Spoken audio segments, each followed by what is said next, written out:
এই চোখের বাড়িটা দিয়া জাহান্নামকে ফিরাই দিও।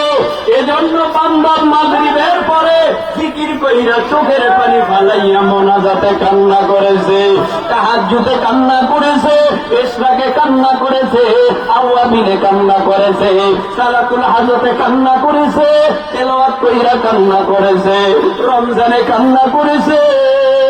ওই চোখের পানিটা আমি আল্লাহ বেহুদা ফালাই নাই, ওই চোখের পানিটা আমি আল্লাহর কুদরতি হাতে জমা করে রেখেছি এই জাহান্নামকে ফিরাবার জন্য।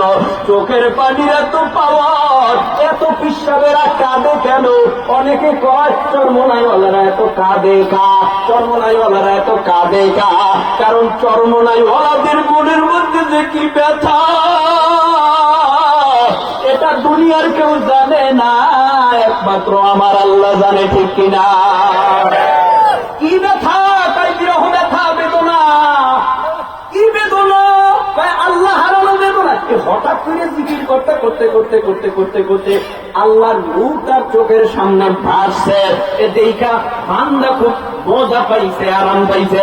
ও ভাই, সব কাজেই তো একটা মজার ব্যাপার আছে, মজার ব্যাপার আছে।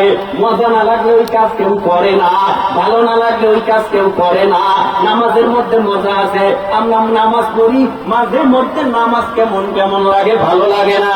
আবার মাঝে মধ্যে সেজদা দিলে আর কপাল উঠাইতে মন চায় না, মনে হয় যেন আল্লাহর কুদরতি পায়ে ধইরা নামাজি কয়, ও আল্লাহ গো, তোমার কুদরতি পায়ে ধরছি, তোমার দরবারে আমি হাজির হয়েছি, নত হয়ে গেছি, সেজদায় অবনত হয়ে গেলাম, আমারে তুমি মাফ কইরা দাও। ও ভাই, নবীর কান্নায় জাহান্নাম ফিরে যাবে। আমার নবী বলবে, ও সাহাবায়ে কেরাম, শাফাআতের দায়িত্ব আমারে আল্লাহ দিয়েছে, তোমরা দেরি করিও না।